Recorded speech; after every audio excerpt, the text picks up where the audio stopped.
o livro de Neemias, ele, até que chegasse até a história dele, algumas coisas aconteceram antes.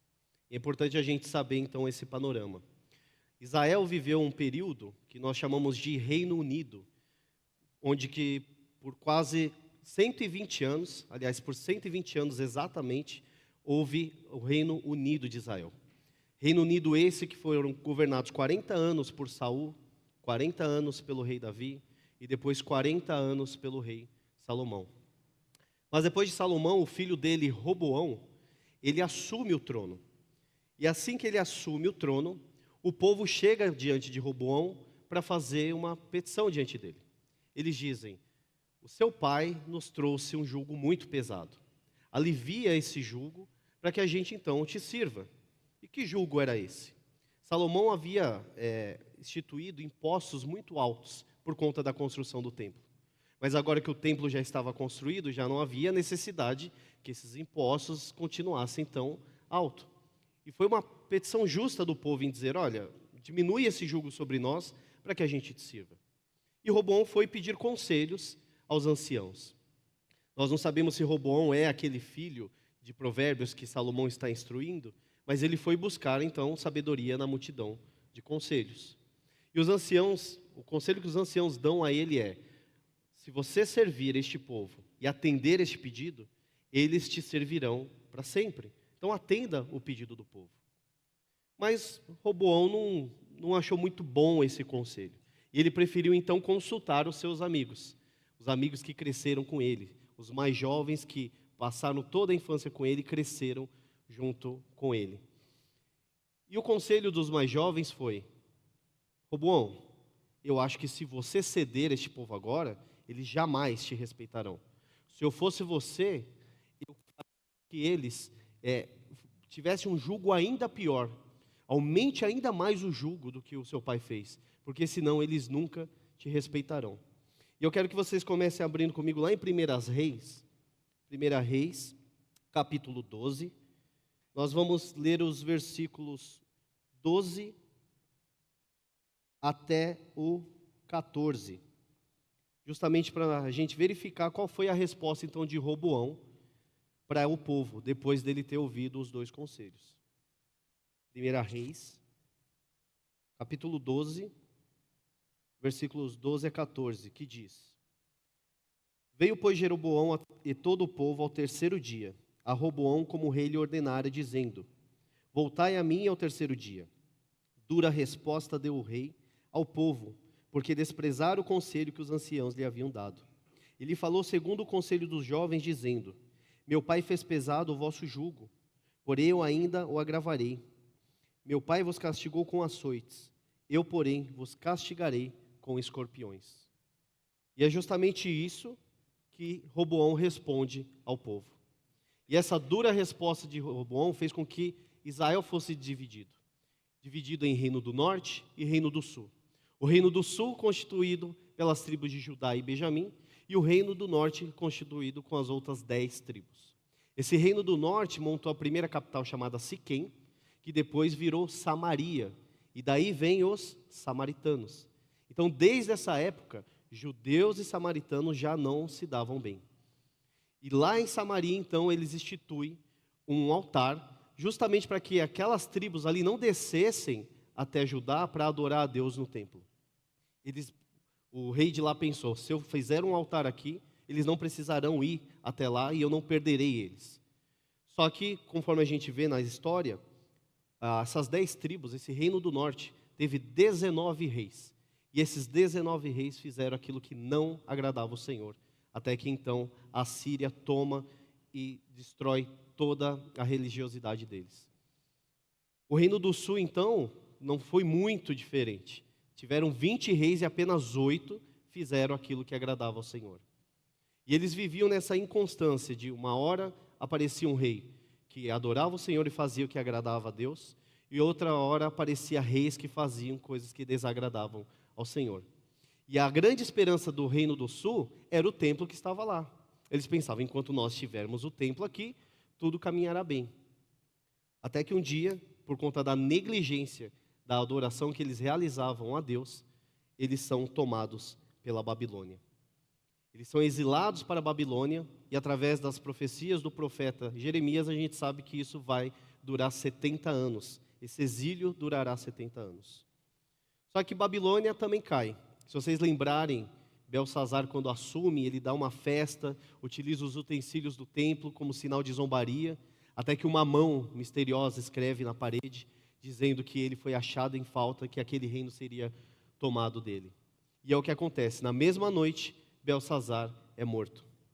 E aí, um povo chamado Medo-Persa acaba assumindo todo o império e então conquistando aqueles povos. Só que os Medo-Persas, eles eram diferentes dos babilônicos. A Babilônia, quando conquistava um povo, eles pegavam aquele povo conquistado e levavam até a cidade deles, até a Babilônia. Os Medo-Persas não. Eles deixavam que o povo ficasse em suas terras natais, desde que eles se submetessem a eles, pagassem impostos e se submetessem totalmente a eles. Para eles não era muito interessante essa história de religião. Adoro o Deus que você quiser aí, desde que você me pague impostos e se submeta a mim, você pode adorar o Deus que você quiser. Então os primeiros judeus, eles retornam com Zorobabel. E após eles retornarem com o Zorobabel a primeira vez, os samaritanos aparecem novamente para tentar ajudar na construção do templo. Só que com tudo que tinha acontecido no Reino do Norte, basicamente eles adoravam a Deus e adoravam outros deuses em uma mistura total. E os judeus, não por racismo ou preconceito, mas por fé, não aceitam a ajuda dos samaritanos. Falam assim, não, nós não queremos a ajuda de vocês. Vocês abandonaram o Senhor, nós queremos restaurar a cidade e nós não queremos nenhum tipo de associação com vocês. E aí então é que os samaritanos escrevem uma carta para Antaxerxes dizendo, olha, você está deixando eles reconstruírem a cidade, reconstruírem o templo, eles são um povo perigoso, eles vão se rebelar contra você. Então, dessa forma, todas as construções são barradas. Mas aí as construções elas voltam novamente, e elas continuam. Só que outro problema surge. Depois que eles tinham todos os recursos necessários para poder reconstruir o templo e toda a cidade, ao invés de fazer a reconstrução, o que eles fazem? Eles pegam esses recursos e começam a construir as próprias casas, que é justamente o alerta que o profeta Ageu faz. Vocês acham que Deus não está vendo? Vocês estão pegando os recursos que é para a casa de Deus para fazer as coisas de seu próprio interesse. E é isso que Ageu faz e exorta o povo e admoesta o povo a abandonar esse pecado. E aí então a gente chega em Neemias. Eu quero então agora que vocês deixem as suas Bíblias abertas em Neemias, para a gente ler o texto que nós iremos trabalhar esta manhã. Então, Neemias capítulo 1, dos versículos 1 a 11, que diz: As palavras de Neemias, filho de Racalias, no mês de Quisleu, no ano 20º, estando eu na cidade de Suzã, veio Hanani, um dos meus irmãos, com alguns de Judá. Então lhe perguntei pelos judeus que escaparam e que não foram levados para o exílio acerca de Jerusalém. Disseram-me, os restantes que não foram levados para o exílio e se acham lá na província, estão em grande miséria e desprezo. Os muros de Jerusalém estão derribados e as suas portas queimadas. Tendo eu ouvido essas palavras, assentei-me e chorei, e lamentei por alguns dias. E estive jejuando e orando perante o Deus dos céus, e disse, Senhor Deus dos céus, Deus grande e temível, que guardas a aliança e a misericórdia para com aqueles que te amam e guardam os teus mandamentos. Estejam, pois, atentos os teus ouvidos e os teus olhos abertos para acudires à oração do teu servo, que hoje faço a tua presença dia e noite pelos filhos de Israel, teus servos. E faço confissão pelos pecados dos filhos de Israel, os quais temos cometido contra ti. Pois eu e a casa de meu pai temos pecado. Temos procedido de todo corruptamente. Contra ti não temos guardado os mandamentos, nem os estatutos, nem os juízos que ordenaste a Moisés, teu servo. Lembra-te da palavra que ordenaste a Moisés, teu servo, dizendo, se transgredirdes e vos espalharei por entre os povos.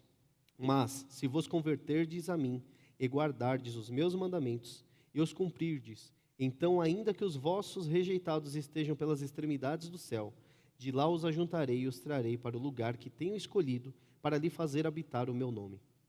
Estes ainda são teus servos e o teu povo que resgataste, com teu grande poder e com tua mão poderosa. Senhor, Estejam, pois, atentos os teus ouvidos à oração do teu servo, e a dos teus servos que se agradam de temer o teu nome. Concede que seja bem-sucedido hoje o teu servo, e dá-lhe mercê perante este homem. Neste tempo eu era copeiro do rei. E nós chegamos então no nosso texto. Então Neemias dá algumas informações para a gente. Primeiro, ele era copeiro do rei. E o copeiro do rei era aquele homem de muita importância e que tinha muita confiança do rei. Pois ele provava a comida e provava a bebida antes que o rei assim fizesse. Justamente para verificar se não tinha intenções de envenenar o rei. Se alguém tentasse envenenar o rei, o primeiro a morrer seria o copeiro. Então, Neemias tinha um cargo de muita importância, ele tinha um cargo de muita confiança perante esse rei. É dito também que ao perguntar sobre Jerusalém, ele recebe algumas informações. E essas informações é que aquele povo vivia em miséria constante, em total desprezo, que os muros estavam destruídos e as portas queimadas. As pessoas de Jerusalém não estavam passando apenas por uma dificuldade, mas era uma miséria total. Miséria essa que era desprezada. Não havia ninguém que pudesse acudir eles, não havia ninguém que pudesse resolver a situação deles. E além dessa tamanha miséria, os muros estavam destruídos, o que significava que não havia segurança alguma na cidade. E as portas queimadas, que justamente significava que não havia justiça, pois os juízes julgavam toda a causa do povo nas portas da cidade. Então era uma situação de total calamidade. Não havia sustento, não havia segurança e não havia sequer justiça entre eles. E essa tristeza de Neemias faz com que ele ore a Deus. E o que isso tem a ver com os fundamentos de uma liderança bíblica, né? Por que a gente está falando de tudo isso, estudando o livro de Neemias e enfatizando justamente esses pontos?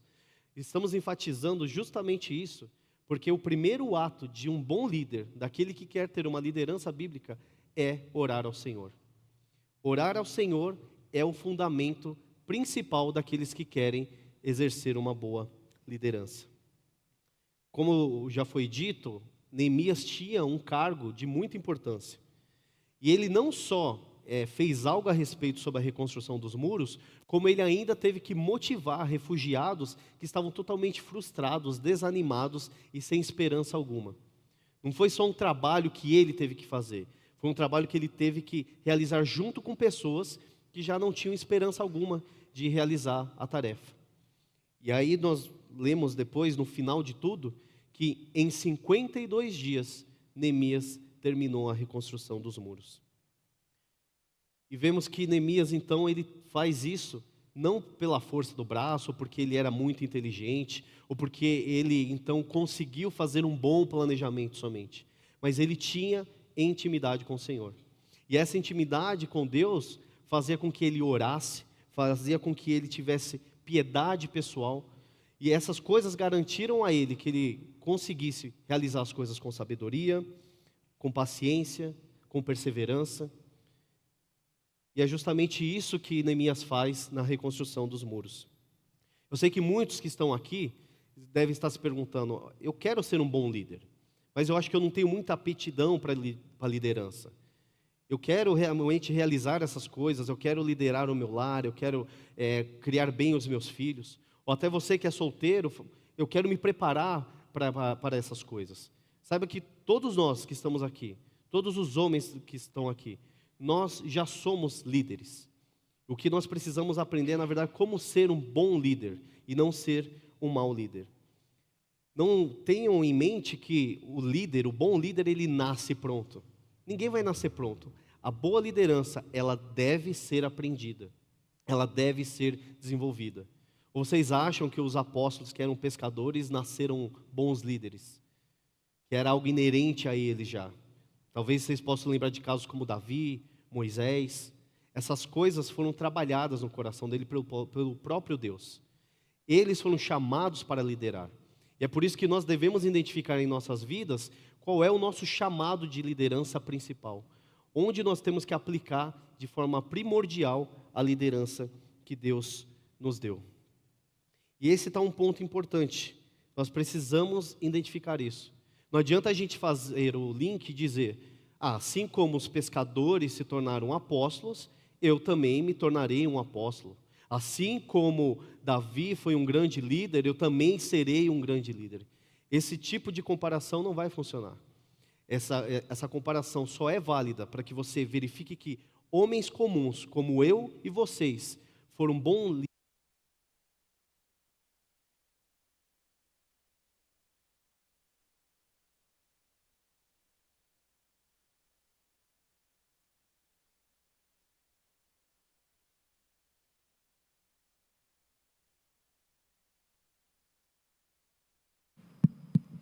Bom, o que geralmente a gente vê é que homens comuns foram chamados por Deus para liderar e transformados em bons líderes. Mas o que faz então um bom líder? Quais são as características? Como a gente identifica uma boa liderança? É importante vocês saberem que um bom líder ele vai empregar a força necessária em ações necessárias. Não adianta você aplicar muita força em situações que são totalmente desnecessárias, ou aplicar pouca força nas ações que são necessárias. E é por isso que nós precisamos então estabelecer as nossas prioridades. No texto que a gente leu de Neemias, nós vemos que a prioridade para Neemias ali foi justamente consolar e ajudar o povo na reconstrução dos muros.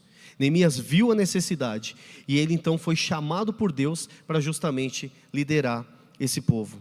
Para Neemias, o mais importante era reconstruir aqueles muros. Não era qualquer muro, era os muros da cidade do teu povo. Eram os muros da cidade do povo que Deus escolheu. E como prioridade, a primeira ação de Neemias, esse grande líder, foi orar. E é por isso que nós podemos dizer então que o primeiro fundamento de uma liderança bíblica é a oração. E ele orou pela simples razão de que somente Deus poderia fazer aquilo que ele estava intentando realizar. Somente Deus poderia reerguer aqueles muros. E ele, entendendo isso, se coloca em oração. E ele faz isso mesmo sendo um homem importante. Geralmente quando nós olhamos pessoas famosas, de grande importância na sociedade, uma característica que acompanha essas pessoas é que elas são arrogantes, é que elas são autossuficientes. E se nós tivermos esse tipo de comportamento de autossuficiência perante as situações que nós precisamos enfrentar, nós não iremos orar. Não iremos orar primeiro porque nós não identificamos necessidade e porque nós enxergamos em nós mesmos a capacidade de fazer qualquer coisa.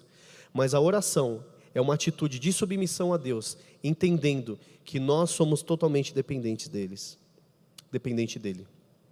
E nós então vamos analisar um pouco como foi a oração de Neemias. De que forma Neemias orou? Quais foram os pontos principais abordados por Neemias? Basicamente a gente vê que Neemias ele traz um elemento de adoração, depois confissão de pecados, ação de graças e finalmente a súplica. Eu quero ler novamente com vocês os versículos 5 e a primeira parte do versículo 6, para vocês verificarem como a adoração está presente na oração de Neemias. Então, lendo o versículo 5, que diz: E disse: Senhor, Deus dos céus, Deus grande e temível, que guardas a aliança e a misericórdia para com aqueles que te amam e guardam os teus mandamentos. Estejam, pois, atentos os teus ouvidos e os teus olhos abertos, para acudires à oração do teu servo, que hoje faço a tua presença, dia e noite, pelos filhos de Israel, teus servos. Até aí. Neemias, ao orar ao Senhor, ele identifica e ele prega para si mesmo a quem ele está orando. Ele não está orando a qualquer ser, ele está orando ao Deus Criador dos céus e da terra, o Deus que criou todas as coisas do nada. E Neemias, ao se lembrar disso, colocando inclusive isso em adoração, ele deixa claro para ele mesmo a capacidade que Deus tem em atender aquele pedido. Neemias não está aqui bajulando o Senhor, ele não está aqui dizendo palavras bonitas apenas para que o Senhor se agrade de suas palavras, mas ele está colocando no seu coração que o Deus a quem ele está orando é o Deus que realmente pode responder a oração dele e pode ajudá-lo nessa reconstrução dos muros. O segundo elemento da oração de Neemias é a confissão de pecados, na continuidade do versículo 6 até o versículo 7. na parte B ali que começa no versículo 6. E faço confissão pelos pecados dos filhos de Israel, os quais temos cometido contra ti, pois eu e a casa de meu pai temos pecado. Temos procedido de todo corruptamente contra ti. Não temos guardado os mandamentos, nem os estatutos, nem os juízos que ordenaste a Moisés, teu servo. Na oração, Neemias, então, ele detalha o seu pecado. É muito diferente de quando nós, às vezes, oramos ao Senhor e dizemos apenas: Senhor, perdoa os meus pecados. Que pecados? Você tem ciência quais são esses pecados? É importante ressaltar isso, porque se você não tem ciência do pecado que você está pedindo perdão, como você vai abandonar esses pecados? Como você vai largar esses pecados para então você se purificar e santificar diante de Deus para poder fazer aquilo que agrada ao Senhor? Os pecados precisam ser nomeados. Pecado tem nome. Pecado é toda transgressão da lei do Senhor. Por isso, ao orar ao Senhor, nós precisamos nomear esses pecados, para que esses pecados, além de nomeados, sejam também abandonados por nós. 2 princípios que a gente pode ver aqui na oração de Neemias, é que ele identifica 2 coisas bem importantes. Primeiro, ele é um só com o povo. Assim como o povo pecou, Neemias ele atribui esse pecado a ele mesmo. Ele ora intercedendo pelo povo, entendendo não só que as pessoas à sua volta pecaram, como também ele pecou. Ele age com solidariedade com esse povo, pedindo perdão a Deus pelos pecados dele próprio e também das outras pessoas. Neemias também ele se reconhece como pecador. Ele não extingue o fato de que ele mesmo poderia ter cometido os mesmos pecados ou pecados piores do que aquele. Neemias ele tem ciência que ele é tão pecador quanto qualquer um daquelas pessoas que cometeram aqueles pecados de abandono da lei de Deus. E isso deve estar sempre em nossas mentes. Porque o líder, quando esquecer a sua pecaminosidade e ele esquecer que ele é tão pecador quanto qualquer outra pessoa, isso vai encher ele de orgulho. Isso vai fazer com que ele não tenha mais habilidade de liderar. É necessário que ele reconheça que ele é tão pecador quanto qualquer outra pessoa. E nas suas orações, ele precisa nomear esses pecados, pedindo perdão a Deus por ele. E não só nomeá-los, obviamente, mas também abandoná-los. O terceiro elemento que nós vemos é o elemento de ação de graças, que a gente tem nos versículos 8 a 10. Acompanhem comigo. Versículo 8 que diz: Lembra-te da palavra que ordenaste a Moisés teu servo, dizendo: Se transgredirdes, eu vos espalharei por entre os povos. Mas se vos converterdes a mim, e guardardes os meus mandamentos, e os cumprirdes, então ainda que os vossos rejeitados estejam pelas extremidades do céu, de lá os ajuntarei, e os trarei para o lugar que tenho escolhido para lhe fazer habitar o meu nome. Estes ainda são teus servos e o teu povo que resgataste, como o teu grande poder e com tua mão poderosa. Vejam que, nesse terceiro elemento de ação de graça, Neemias ele não cita nenhuma passagem exata das Escrituras, mas um princípio exato.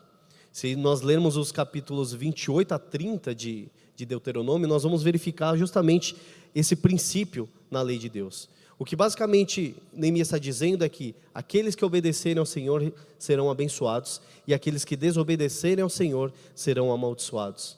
É justamente as implicações de bênção e maldição que a lei traz. E por que isso é importante para nós? Neemias é alguém que não só conhece as Escrituras, mas ora as Escrituras. Nós sempre incentivamos decorar versículos, meditar sobre passagens bíblicas, mas muito mais importante do que decorar palavra por palavra, é ter no nosso coração o princípio verdadeiro de cada passagem. Nós podemos, por exemplo, olhar para o Salmo 1 e não orar exatamente a palavra por palavra do Salmo, mas em nossas orações dizer: Senhor, não me deixe ser como o ímpio, não me deixe andar na roda dos escarnecedores. Faça, Senhor, que o meu prazer esteja na tua lei, e que nessa lei eu medite dia e noite. Percebe que eu não citei exatamente as palavras dos versículos, mas o princípio está ali. E é importante que a gente tenha passagens bíblicas em nossa mente, no nosso coração, para que a gente ore as Escrituras. As Escrituras não servem apenas para que a gente leia e obtenha conhecimento, mas para que a gente tire delas vida prática e tire delas a condição de não só agradar ao Senhor através das nossas orações, mas também de viver por meio delas. Neemias era este homem, e que não só conhecia as Escrituras, mas também orava as Escrituras. E o quarto e último elemento da oração de Neemias está no versículo 11, que é a súplica. Ele diz: Ah, Senhor, e sejam, pois, atentos teus ouvidos à oração do teu servo, e a dos teus servos que se agradam de temer o teu nome. Concede que seja bem sucedido hoje o teu servo, e dá-lhe mercê perante este homem. Neste tempo eu era copeiro do rei. Neemias então agora ele coloca as petições diante de Deus. Ele identifica o que ele realmente precisa fazer. Ele consegue, em meio a toda essa frustração que está ocorrendo lá em Jerusalém, toda essa aflição que o povo está passando, e ele identifica que seria necessário que o coração do rei fosse mudado. E por isso que ele ora ao Senhor, porque Neemias reconhece que ele não tem condições de convencer o rei. Ele não tem condições de fazer com que o rei seja favorável a ele. Somente Deus pode fazer isso. Em Provérbios 21:1, como nós já até estudamos aqui, diz que como ribeiros de águas, assim é o coração do rei na mão do Senhor. Este, segundo seu querer, o inclina. Nós podemos orar pela mudança de coração das pessoas. Nós devemos orar por essas coisas. Não apenas pela conversão das pessoas, mas também orar para que as pessoas possam, além de converterem ao Evangelho, de crerem no Senhor, que elas possam aprender e serem santificadas pela palavra de Deus. É uma oração válida. Só que antes mesmo da gente orar pelas pessoas, nós devemos orar por nós mesmos, para que o nosso próprio coração seja transformado, para que o nosso coração possa então obedecer ao Senhor em todas as coisas. O importante fato aqui também é que Neemias, ele é persistente na sua oração. E a gente sabe disso porque no versículo 1 diz que no mês de Quisleu, ou seja, quando Hanani chega para trazer a notícia, era o mês de Quisleu, que corresponde ali a novembro e dezembro, mais ou menos. E aí no capítulo 2, versículo 1, diz que a oração é respondida no mês de Nissan, que é mais ou menos março, em abril.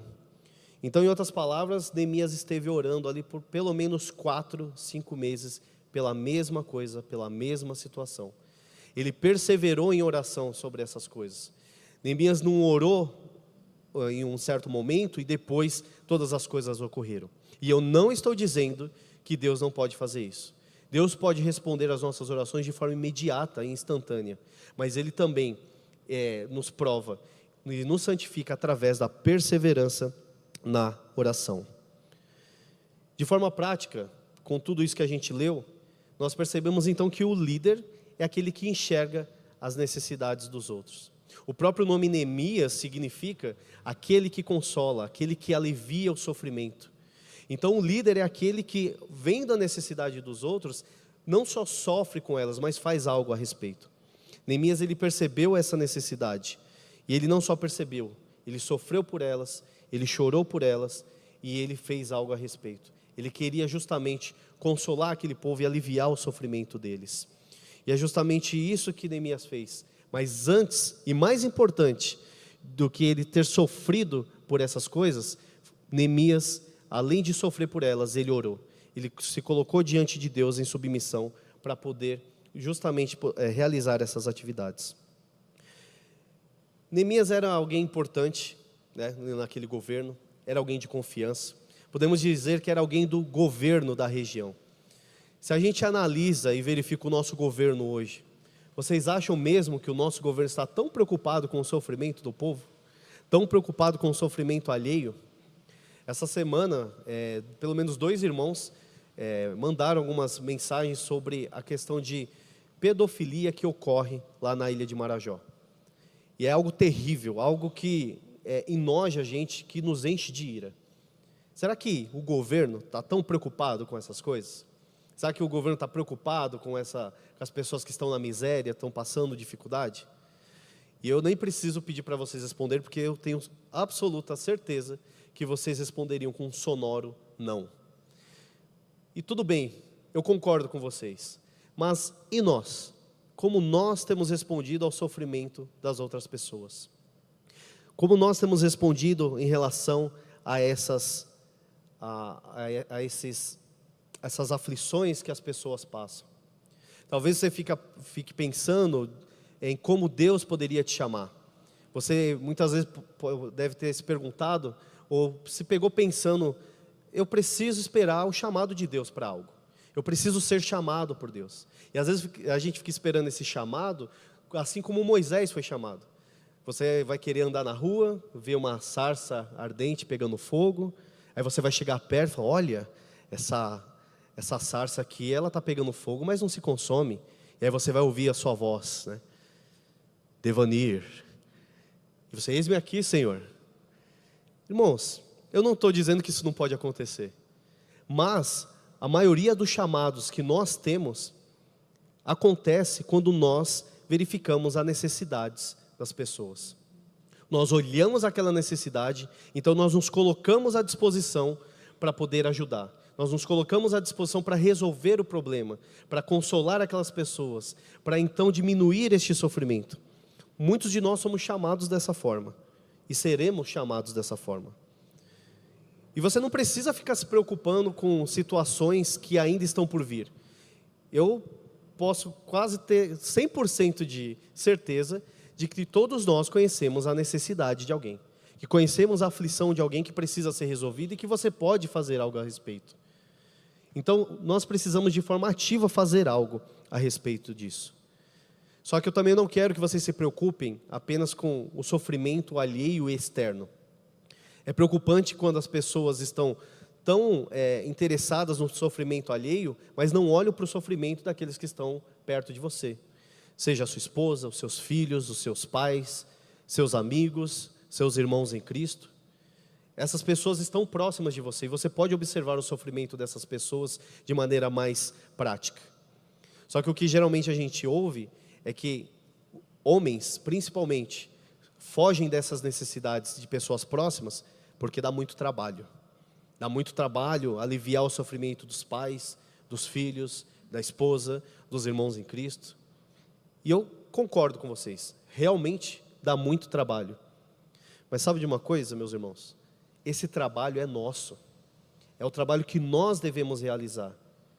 Se vai dar trabalho, se vai ter dificuldades, se isso vai ser mais difícil do que parece, realmente vai ser. Mas é o nosso trabalho.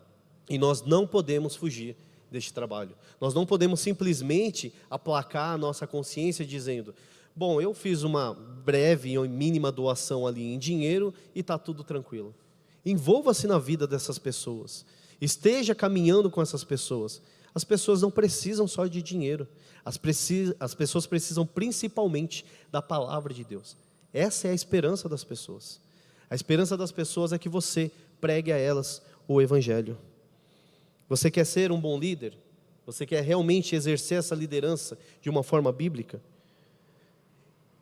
Você precisa realmente então olhar para as necessidades das pessoas e ajudar as pessoas nessas necessidades. E por mais que você diga, olha, realmente eu acho que eu quero fazer isso, eu tenho tido meu coração sendo enchido com essas coisas, preenchido com essas situações, eu quero ajudar, mas eu não tenho condições para ajudar. Eu não tenho tempo, eu não tenho recursos, eu não tenho como fazer nada. Nós lemos no versículo 11, o pedido de Neemias foi simplesmente que Deus mudasse o coração de uma das pessoas mais poderosas e mais severas daquela época. Bem simples, né? E não só mudar o coração dessa pessoa. O rei precisava ter o coração transformado e ainda ser favorável a Neemias e todo o povo judeu. Percebe que a situação acaba complicando ainda mais. Mas Deus fez isso. Nós veremos nos próximos estudos que Deus realizou essas coisas. Então Deus pode sim te dar condições de ajudar as pessoas que você tem se proposto a fazer. Neemias, ele coloca a oração como algo muito importante, em grande estima. Ele faz isso entendendo que a oração é o fundamento principal para que você exerça uma boa liderança. E não só ele faz isso, Jesus ensina isso da mesma forma. Abram comigo lá em Lucas, capítulo 11. Lucas, capítulo 11, os versículos de 5 a 13.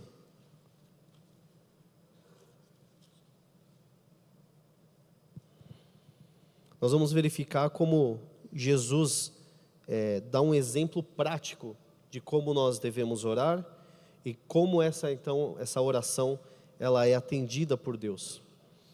Lucas capítulo 11, os versículos 5 a 13, nós lemos assim: Disse-lhes ainda Jesus: Qual dentre vós, tendo um amigo, e este for procurá-lo à meia-noite, ele disser: Amigo, empresta-me 3 pães, pois um amigo chegando de viagem procurou-me e eu nada tenho que lhe oferecer. E o outro lhe responda lá de dentro dizendo: Não me importunes, a porta já está fechada, e os meus filhos comigo também já estão deitados. Não posso levantar-me para te-os dar. Digo-vos que, se não levantar para dar-los por ser seu amigo, todavia o fará por causa da importunação, e lhe dará tudo de que tiver necessidade. Versículo 9: Por isso vos digo, pedi e dar-se-vos-á, buscai e achareis, batei e abrir-se-vos-á. Pois todo o que pede recebe, o que busca encontra, e a quem bate abrir-se-lhes-á. Qual dentre vós é o pai que, se o filho lhe pedir pão, lhe dará uma pedra? Ou se pedir um peixe, lhe dará em lugar de peixe uma cobra? Ou se lhe pedir um ovo, lhe dará um escorpião? Ora, se vós que sois maus, sabeis dar boas dádivas aos vossos filhos, quanto mais o Pai Celestial dará o Espírito Santo àquele que lhe o pedirem? Percebam que Jesus então coloca: vocês precisam orar. Vocês que receberam o meu Espírito, orem e vocês serão respondidos. Vocês têm o favor de Deus Pai. O favor de Deus Pai que atende às nossas orações, responde às nossas orações. É por isso que nós precisamos orar confiantes que Deus é aquele que pode realmente responder às nossas orações. Existe pelo menos 3 motivos por que as nossas orações elas não são respondidas. Se você já conversou comigo de alguma forma particular, você já deve ter ouvido isso, mas eu vou repetir mesmo assim. Existe pelo menos 3 motivos por que as nossas orações não são atendidas. E o primeiro motivo é porque a gente não ora. Nós não oramos, então nossas orações não são respondidas. O segundo motivo é que a gente ora e pede coisas ilícitas, coisas contrárias à palavra de Deus. E obviamente, essas coisas também não serão atendidas e nem respondidas. Outra forma também é nós orarmos pedindo coisas bíblicas, coisas de acordo com a vontade de Deus, mas nós não cremos que Deus pode realmente fazer essas coisas. Nós oramos mais ou menos assim: Senhor, eu preciso muito resolver essa situação, mas faça-se a tua vontade e não a minha. É como se você dissesse assim: Senhor, eu estou pedindo aí, mas faz o que dá aí, faz o que tiver na sua condição, não precisa se incomodar muito com isso não. E é uma forma muito errada de usar essa frase, de faça-se a tua vontade ao invés da minha. Porque essa frase ela é utilizada quando nós queremos muito algo, desejamos com todo o nosso coração algo, então nós, sabendo que Deus sempre faz o que é perfeito, bom e agradável, nós nos submetemos a Deus, que ainda que a nossa vontade não seja realizada, nós cremos que o que Deus faz, ainda que diferente do que nós pedimos, é bom e agradável. Essa é a forma correta de usar essa frase. Para dar um exemplo aqui para vocês, imagine que um dono de empresa que tenha 2 funcionários, e um desses funcionários chegue para ele e diz: olha, meu chefe, eu preciso de uma folga amanhã, mas assim, só se não for atrapalhar, se tiver tudo tranquilo aí, você me dá essa folga. Mas aí o segundo vai e diz: meu chefe, eu preciso muito dessa folga. Se você não deixar eu folgar amanhã, eu serei prejudicado. Eu preciso realmente dela, você precisa me ajudar. Qual dos 2 vocês acham que será atendido?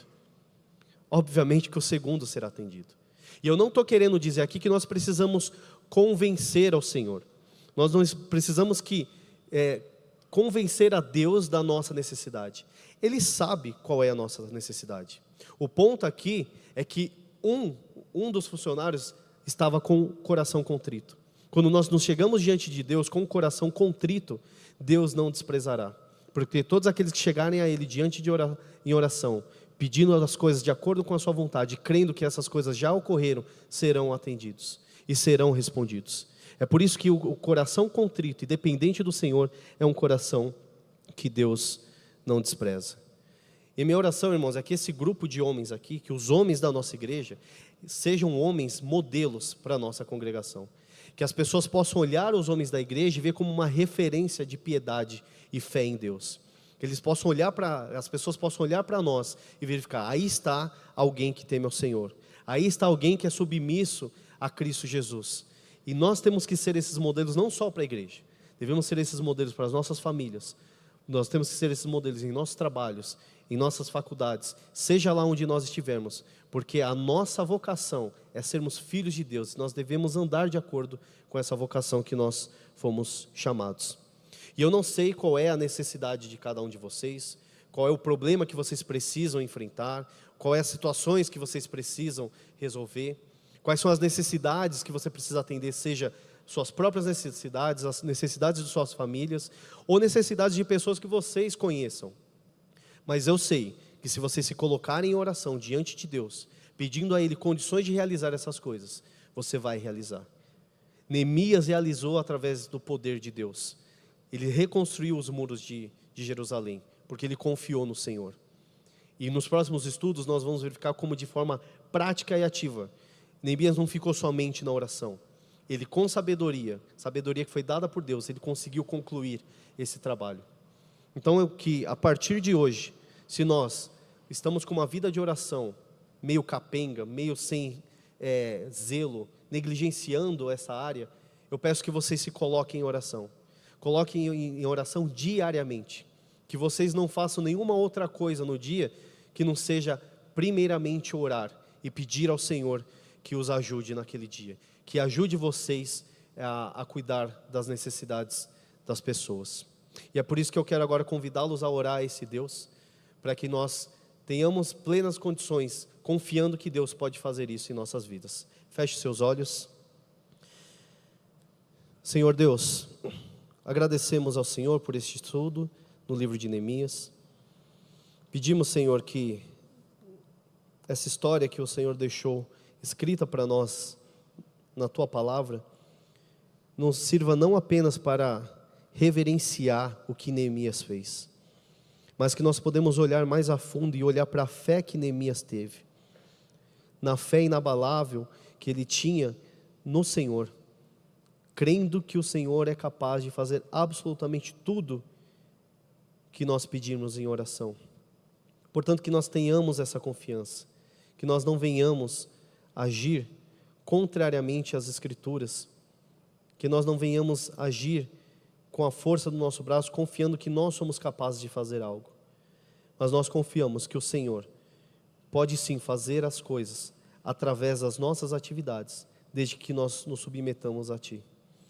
Pedimos, Pai, que os homens desta igreja sejam referências de piedade, sejam referências para outras pessoas, porque uma igreja com homens fortes é uma igreja bíblica e forte que ama o Senhor. Que essa seja a nossa intenção, sermos bons líderes não para sermos bem vistos pelas pessoas, mas para glorificar o nome de Cristo Jesus. E é no nome de Jesus Cristo que nós oramos. Amém. Meus irmãos, teremos um período agora de perguntas e respostas. Se você tem algum comentário a fazer, ou quer fazer alguma pergunta, você pode levantar a sua mão e fazê-la.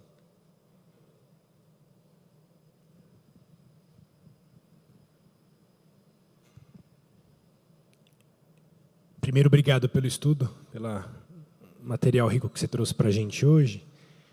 Eu acho que eu anotei aqui assim que para mim a definição desse primeiro capítulo sobre a liderança de Neemias é de que um líder forte é um líder que sabe que é fraco.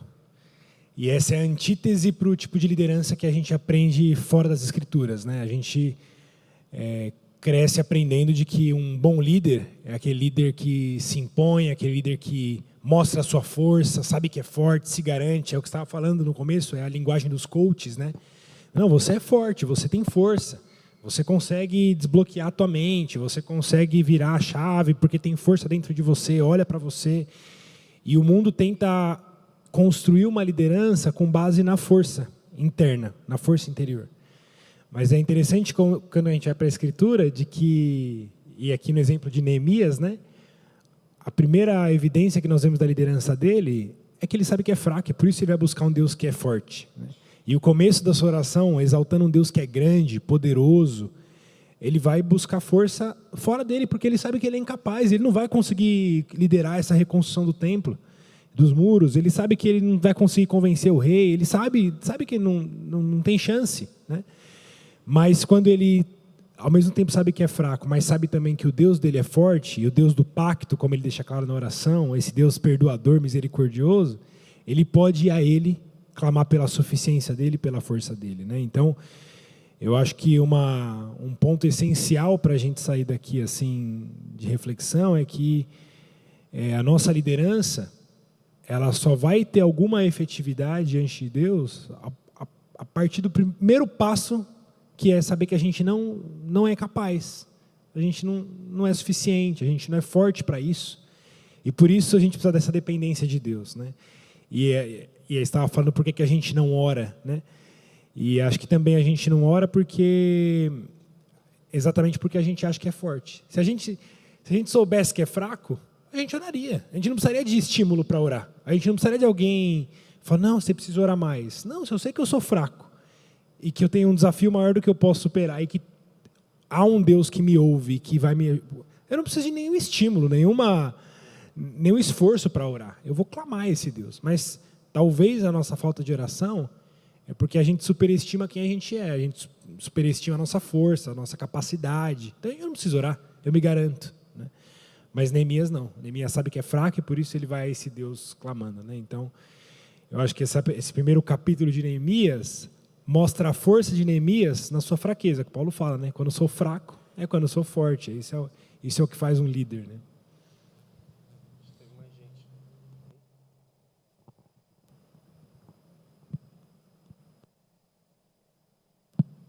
Foi. Não, o meu comentário é bem parecido até com o que o Gui falou. Foi muito bom parar para meditar nessa oração e, conforme você falava, eu fiquei refletindo que a gente comete dois erros também que afastam a gente da oração, né? Um é esquecer que a oração é um dever. Em Lucas, Jesus fala, né? Jesus contou uma parábola sobre o dever de orar sempre e nunca desfalecer. Então, se a gente não está orando, se a gente desfalece na oração e desiste de orar, a gente precisa ter em mente, não, é um dever eu fazer isso e eu estou pecando em não fazer. E a gente não está ciente que é um dever, muitas vezes faz a gente orar, achar que orar, a gente ora porque é bom, a gente ora porque agrada a Deus, mas é só isso, não é? E o dever ajuda a gente, né? A noção de que é um dever ajuda a gente a permanecer quando é difícil permanecer. Mas o outro é achar que é um mero dever, né? E quando você destacou a oração de Neemias, Neemias não simplesmente falou, aconteceu isso com o povo, então deixa eu adorar, deixa eu confessar, deixa eu lembrar a palavra e deixa eu pedir. Não, a questão é que, foi o que você falou, né? Neemias foi tocado por aquela necessidade. Neemias olhou para aquilo e o que ele sabia sobre Deus, o que ele viu do estado do povo, quebrantou o coração dele. Isso que levou ele a orar, né? E é um erro que eu acho que a gente comete quando ora. É muito fácil eu pegar essa oração e falar, então agora eu vou estruturar uma vida de oração. Adoração, confissão, lembrar da promessa e petição. Vou fazer isso todo dia orando. Vou pegar o vale da visão e vou recitar essa oração. Se alguém ouvir, vai parecer que você é muito piedoso. Só que se você não está com o coração tocado por aquelas coisas, se você o pecado, a miséria do povo não te quebranta, a grandeza de Deus não te move, a primeira coisa que a gente precisa é perceber que a nossa ferida é mais profunda, que a nossa ferida não é a falta de oração, né? É a falta de pobreza de espírito, é a falta de chorar, é a falta de fome e sede de justiça. Então, se eu me pego no lar, vendo a Ana lutando com alguma coisa, e aquilo não me quebranta, não me faz ir a Deus em oração, ou faz eu querer me impor, tentar impor minha autoridade na minha força, o meu problema é maior do que não orar. O meu problema é que eu tenho um coração duro para com Deus e duro para com ela.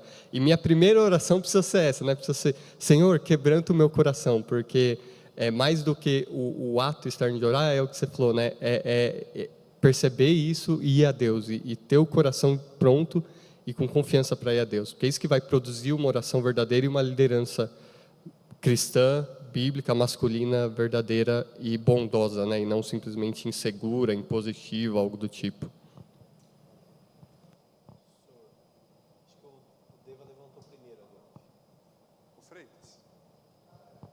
Alô?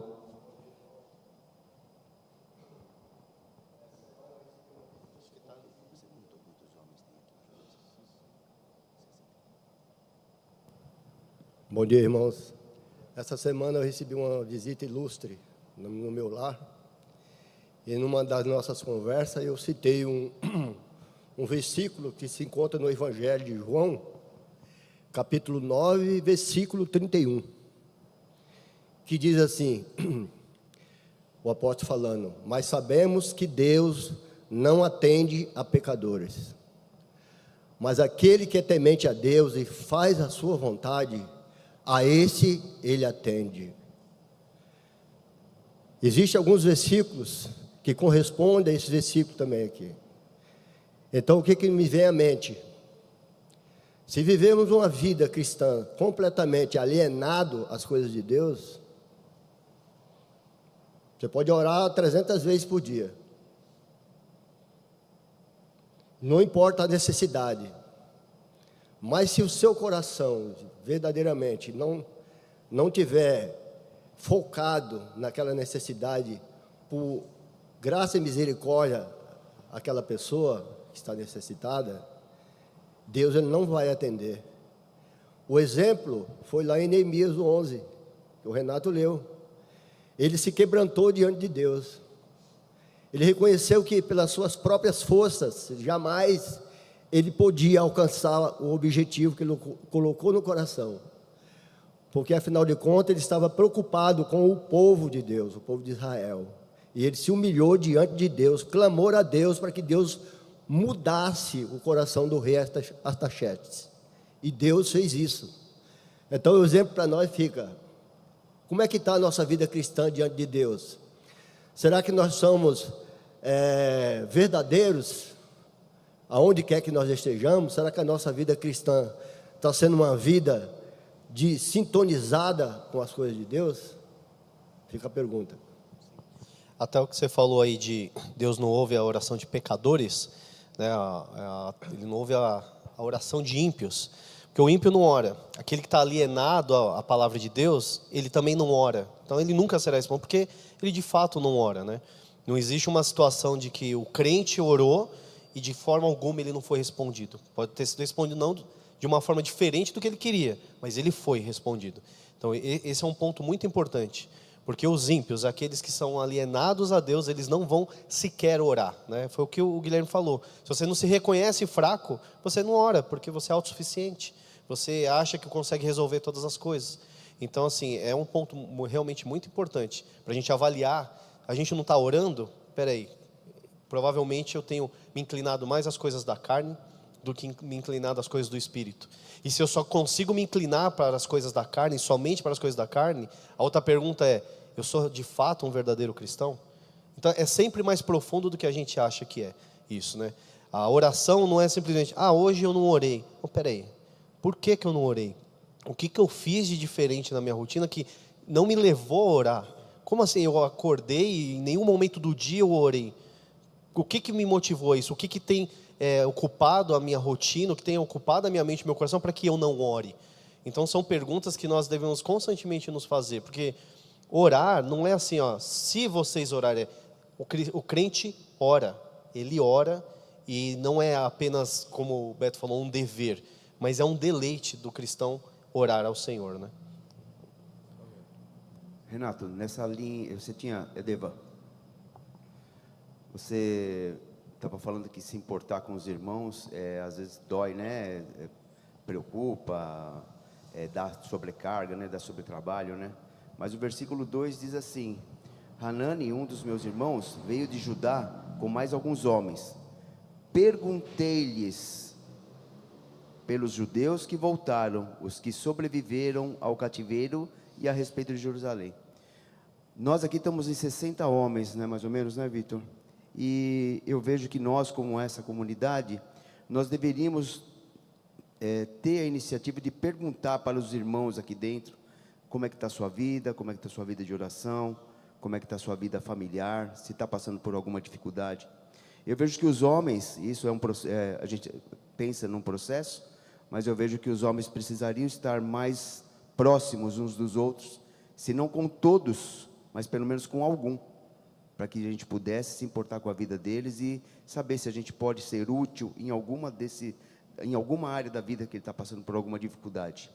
Sendo assim, a contrapartida é, ao mesmo tempo que você pergunta, você pode ser ouvido, e dentro dessa pergunta pode vir uma devolutiva que faça você confessar um pecado, confessar alguma coisa que está passando no seu coração, alguma dificuldade, seja espiritual, financeira, material. Então eu incentivo os homens aqui a usar a pergunta para os irmãos, e não se importar com o resultado que isso vai dar, porque o cristão ele é chamado a sofrer, o cristão ele é chamado a se importar com os outros e pagar um preço. Então essa é a minha palavra para hoje aqui.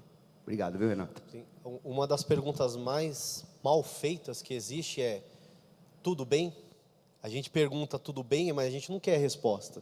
Se a pessoa começa a falar, então, na verdade não está muito bem, você fala, nossa, por que eu fui perguntar, né? Agora a pessoa vai descarregar a vida dela aqui para mim. Mas a gente utiliza essas perguntas, sabe, no nosso cotidiano, é como se fosse um joia, que você cumprimentasse só de longe. Mas, como o Devanir falou, justamente a gente tem que chegar às pessoas e perguntar: como você está? Você realmente está bem? Você está precisando de algo? Né? O homem tem muita dificuldade com isso. Eu não vou me meter na vida do cara, o que o cara vai achar, que eu estou querendo mandar na família dele. Não, eu também não vou responder, porque senão o cara vai achar que eu sou fraco, que eu não consigo executar as tarefas diárias na minha casa. O que é isso? Eu vou ficar aqui na minha. E é sempre uma questão de orgulho. Então, um não pergunta porque não incomoda, e o outro não responde porque não quer dar trabalho ou não quer se demonstrar fraco. E a gente precisa trabalhar isso entre os homens. As mulheres fazem isso muito tranquilamente. Quando uma mulher pergunta para outra, como é que você está? É conversa para o dia inteiro. Conversa para o dia inteiro. E deveria ser conversa para nós o dia inteiro também, com uma simples pergunta: bom dia, como você está? E em cima disso a gente partir de uma conversa boa, sadia e que agrade ao Senhor. Bom dia, irmãos. Acho muito pertinente, é graça de Deus a gente ter um momento como esse e refletir sobre a importância da oração. Como eles já falaram, né? É ter prazer na companhia do Senhor, né? Se a gente lembra que Ele nos une Deus nos une a si através de Cristo, justamente para isso, né? Como nosso primeiro pai tinha antes do pecado um relacionamento com Deus. E uma coisa que o Renato falou durante o estudo, que eu estava conversando com o Cesare no domingo passado, né? A gente às vezes cria uma cultura de oração, uma oração assim: Deus, se não for incomodar, sabe, o Senhor Deus está aí cuidando do universo, se puder atender assim. Isso é um pedido, desculpa, assim, é ridículo, é terrível você receber relacionamento com o Rei dos Reis, o Senhor do universo, você ter paz com Deus através de Cristo Jesus, e na hora de orar você ora como se estivesse entregando um pedido para o PROCON, com confiança de que o PROCON não vai te atender. E é um hábito do que eu convivi no meu tempo de igreja, é um hábito mais comum entre batistas, entre reformados. Conhece tanto sobre esse Deus, como que vai orar desse jeito? Tinha que ter um pouco de indignação da parte de cada um de nós, né? Você olhar assim: nossa, realmente eu estou me relacionando com Deus como se Deus não fosse uma pessoa, ou aliás, três, né? E ter um relacionamento impessoal com Deus não é aquilo pelo qual nós fomos chamados. E clamar a Deus mesmo, com os afetos, né? Como o Beto mencionou ali, você se compadecer daquilo, uma coisa que já tem sido mencionado também nos estudos, nas pregações, né? A nossa fé, ela envolve os nossos afetos, as nossas emoções. E nós somos homens, a gente tem uma tendência a não querer dar muita vazão a elas, né? Só dá vazão na hora que perde o controle, que aí o cara fica com raiva, ele quer brigar, quer resolver tudo na mão. E a gente podia resolver de joelhos, né? E ter essa entrega na oração.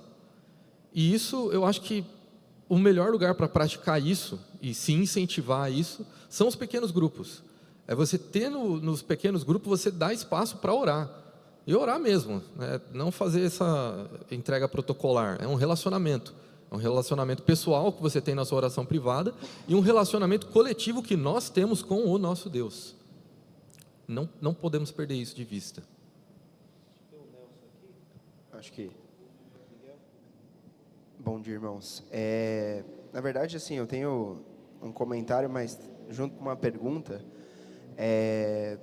Tenho lido muitas orações, assim, exatamente para conseguir entender uma oração completa, uma oração profunda, né? E através de Neemias, Abacuque, próprio Davi, como eles são diretos na hora de orar, né? Eles não ficam fazendo muito frufruzinho para orar e tudo mais, não, eles são diretos, eles agradecem, eles suplicam de uma forma muito direta.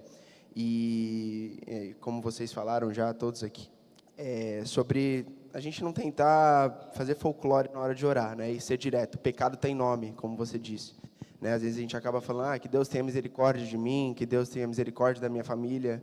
O que é isso? O que é misericórdia do quê? Né? Só que assim, no versículo 8 de Neemias 1, ele coloca ali, lembra-te da palavra que ordenaste a Moisés. Eu queria entender, Renato, e quem quiser, obviamente, responder, essa parte onde ele coloca lembra-te, é uma palavra forte, assim, dizendo para Deus lembrar de quem Ele mesmo é, lembrar da aliança que Ele fez e das promessas. Como que a gente pode conciliar isso numa pergunta, numa oração? Obviamente que não, mas assim, eu vou fazer uma pergunta aberta para retórica. Mas não sai de um ar um pouco soberbo, dizer assim, lembra-te para o Rei dos Reis que você fez uma promessa? Como que... Isso é tão direto, né? Isso dá uma assustada, assim, eu vou ser bem sincero, mas como que a gente pode responder isso, Rê? Bom, primeiro, quando ele fala lembra-te, justamente ele está falando com Deus para lembrar da promessa e aliança que Deus fez com o próprio povo. Né? E ele cita lá, olha, ainda que a gente tenha desobedecido e a gente esteja espalhado por toda a face da terra, se a gente se converter, o Senhor trará a gente de volta de todos os confins da terra e nos ajuntará novamente. Então, assim, Senhor, lembra dessa promessa, lembra que o Senhor fez essas coisas. E essa lembrança não é uma espécie de cobrança de Deus, mas é a confiança que Ele tem na lei que Deus revelou para eles. Tem o Salmo 55, versículo 1 e 2, olha como que começa a oração de Davi, se vocês quiserem abrir. Salmo 55, versículo 1 e 2. Davi começa a oração exatamente dessa forma.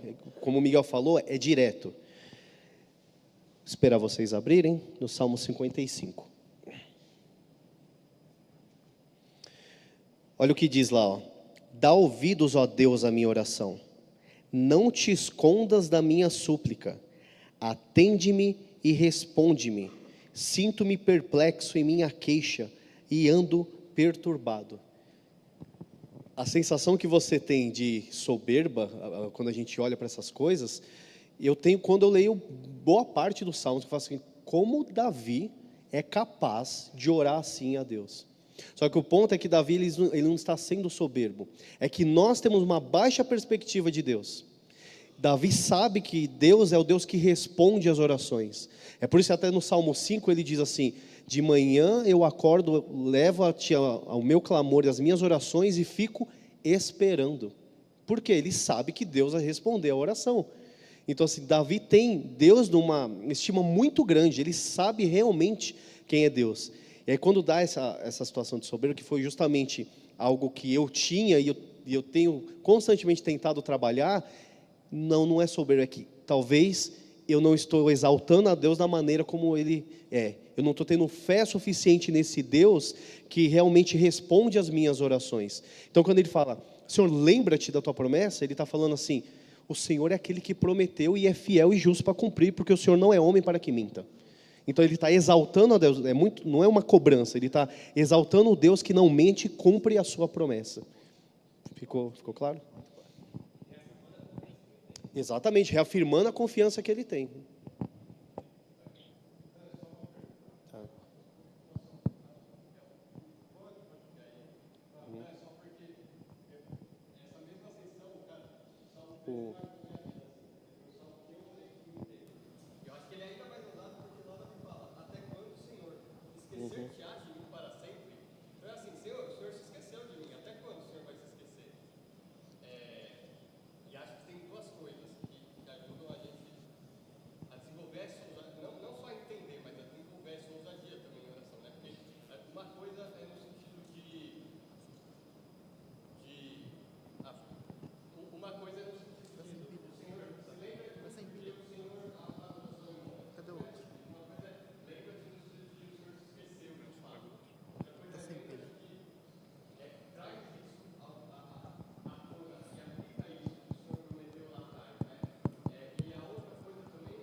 A minha sensação, quando eu percebo o desamparo de Deus, como eu tenho sentido, é como se eu tivesse esquecido. E eu anseio ser lembrado por Ele, eu anseio ver a concretização das promessas, né? Então, por isso que é perigoso tentar prescrever qualquer regra mega meticulosa para oração, né? Porque é possível usar as mesmas palavras de uma forma incrédula, blasfema, tipo, não, o Senhor não é onisciente, Ele esquece das pessoas às vezes. Mas se a gente de fato entende quem Deus é, a gente pode usar essas mesmas palavras e elas de fato refletirem confiança em Deus, de que eu posso derramar meu coração diante dele, né? Então, Vamos ouvir o Wesley e o Nelson, aí se ninguém tiver mais nada a gente finaliza também. Ô, Renato, você citou no começo, quando você começou a falar, que me fez refletir bastante sobre o rei Roboão, né? Que ele endureceu o coração com o povo, com os conselhos que ele recebeu dos amigos dele, e ao invés dele aliviar a carga dos impostos, ele endureceu ainda mais aquela carga. E se a gente trazendo isso para o nosso conhecimento hoje no nosso dia a dia, né, a gente acaba enxergando por essas escrituras que muitas vezes a gente é frutos da misericórdia de Deus, porque você já pensou se a gente estivesse no lugar desse povo e a gente olhando para as escrituras, a gente consegue perceber nos nossos dias de hoje que Deus moveu algumas pessoas ou moveu alguém, às vezes sem a gente saber, para ter misericórdia da nossa vida, e a gente está na posição que nós estamos hoje, como pai de família, como cristão, como trabalhador, e a gente consegue perceber o cuidado e o carinho de Deus para cada um de nós, né? Por quê? Porque se a gente fosse olhar e que as pessoas tivessem a atitude desse rei, de um coração endurecido, e que pesasse ainda mais a carga sobre nós, né, talvez a gente não estaria onde a gente está hoje. Então a gente consegue assim começar a perceber a ação e o cuidado de Deus na nossa vida. Porque já pensou se Deus ele não tivesse misericórdia de usar alguém que a gente nem sabe quem é às vezes, para cuidar da gente, sem a gente perceber o carinho e o cuidado de Deus e a ação do Espírito Santo para que a gente viva o plano que Deus tem na nossa vida, né? E muitas vezes a gente falou a respeito da oração, a nossa oração é muito técnica, e conforme você citou, alguém chega para você e fala, você está tudo bem? Aí a gente fala, a pessoa fala, está tudo bem, mas se a pessoa começar a falar que ela não está bem, que ela está com alguns problemas, e ela começa a contar com você para resolver aqueles problemas. Às vezes a gente tem respostas muito técnicas para dar. Olha, se a sua finança não está boa, é porque você fez uma má administração financeira. Então, não posso te ajudar, você tem que arrumar isso, né? Então, a gente pela nossa racionalidade humana, a gente começa a encontrar palavras para justificar nós mesmos para não ajudar aquela situação. E a gente é muito inteligente, muito técnico para identificar o problema do outro e querer resolver com as nossas próprias mãos. Mas quando entrou o amor e a compaixão de Deus e a gente começar a enxergar de onde a gente veio e quem a gente é e o cuidado de Deus, é essa visão, né, que a Bíblia nos ensina, e pela oração a gente adquirir e falar, não, realmente eu poderia estar no lugar dessa pessoa, né? Então eu vou orar por ela e vou ajudar ela conforme eu posso. Mas a gente consegue perceber, e se Deus não tivesse movido o coração de Neemias para construir o muro, será que esse povo ele ia continuar mais tempo sendo escravo e o povo de outros países entrando lá e saqueando a riqueza deles, eles por mais tempo escravos por causa do pecado deles? Então a gente vê o agir, a misericórdia de Deus na vida, né, desse povo, e assim com a gente também. Só que a gente precisa ter mais o feeling de perceber isso. É só isso que eu queria falar mesmo.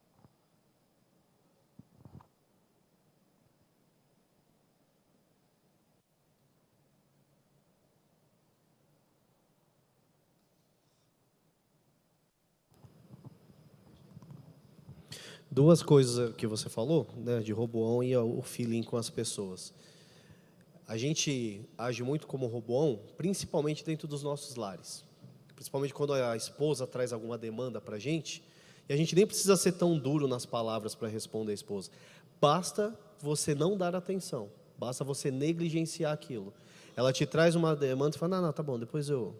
E aí você posterga aquilo, você não resolve. E uma coisa que eu tenho aprendido, que independente da demanda que chegue para você e da necessidade que chega, por mais que aos seus olhos possa parecer ridículo, possa parecer não suficiente para aquela tristeza toda, mas se é uma demanda que está sendo trazida, é uma demanda que tem ferido e tem trazido sofrimento à pessoa. Então, se não é algo tão grave assim, o seu papel não é ridicularizar a necessidade, é mostrar para ela que ela está olhando uma perspectiva errada. Esse é o ponto, que é justamente a sensibilidade. Olha, eu acho que você está trazendo isso com uma demanda muito grande para pouca coisa. Você precisa redirecionar os seus pensamentos sobre isso. E esse é o nosso papel, não simplesmente olhar e falar assim, olha a demanda que a pessoa traz. Eu tenho coisas mais importantes para fazer. Esse não é um comportamento, não é assim que Neemias agiu e não é assim que os cristãos devem agir. Nós devemos, toda vez que alguém chega e conta algo para você, a pessoa está contando porque ela confia em você. E ela está contando que ela precisa de ajuda. Como eu disse, homens não fazem isso. Se um homem chega para você e conta uma demanda, uma necessidade, você pode ter certeza, é porque ele está precisando muito. E você não pode ser indiferente a isso. Vamos ouvir o Nelson aqui e a gente finaliza. Eu gosto muito de ler 1 João, porque ele explica muito bem para a gente o que é orar com compaixão. Eu tive uma experiência esses dias atrás, orando, né? E confesso que não tenho o hábito de orar sempre, né? Mas assim, eu estava orando por um irmão e Deus me deu aquele sentimento de compaixão mesmo, sabe? E eu me coloquei no lugar daquele irmão e eu senti toda a dor que ele estava sentindo, sabe? E isso me deu tanta certeza que Deus o ama, que Deus estava cuidando dele, que naquele momento eu me compadeci e orei mais ainda. Em 1 João diz assim, o amor consiste não em que, obrigado, irmão, não em que nós amamos a Deus, e sim em que Ele nos amou primeiro. Essa palavra consiste significa que o amor, a matéria-prima do amor, é o fato de Deus ter nos amado primeiro e ter derramado a graça dele sobre os nossos corações, para que nós tenhamos compaixão uns pelos outros. Por isso que muitas vezes nós oramos e não nos quebrantamos. O que é o quebrantamento? É o fato de que Deus nos mostra e nos faz sentir aquilo que aquele irmão está passando naquele momento. E aí nós nos compadecemos. Mas isso o que é? É o derramamento da graça de Deus na nossa vida. Por isso que está escrito assim, nós amamos não primeiramente porque Deus nos amou primeiro. Ele derramou essa graça sobre nós. E é isso que a gente tem que entender quando nós oramos. Que nós temos que ter compaixão, nos colocarmos no lugar daquela pessoa. E assim a gente pode sentir o que aquela pessoa está sentindo. Se não, se Deus não derramar esse amor nos nossos corações, a gente não consegue orar como convém, como diz o Espírito Santo. É Ele que interpreta as nossas orações e leva a Deus da maneira que a gente está sentindo. Então, eu acho que é o mais importante na hora da oração, é nós nos compadecermos e nos colocar no lugar daquela pessoa. Amém, irmãos? Para finalizar, eu quero só ler o texto aqui de Isaías 53, a partir do versículo 4. Isaías 53, a partir do versículo 4. Jesus foi aquele que realmente se compadeceu de nós, que viu o nosso sofrimento e levou sobre si as nossas angústias, as nossas aflições, nos dando verdadeira vida. Em Isaías 53, 4, que diz: certamente Ele tomou sobre si as nossas enfermidades, e as nossas dores levou sobre si. E nós o reputávamos por aflito, ferido de Deus e oprimido. Mas Ele foi transpassado pelas nossas transgressões e moído pelas nossas iniquidades.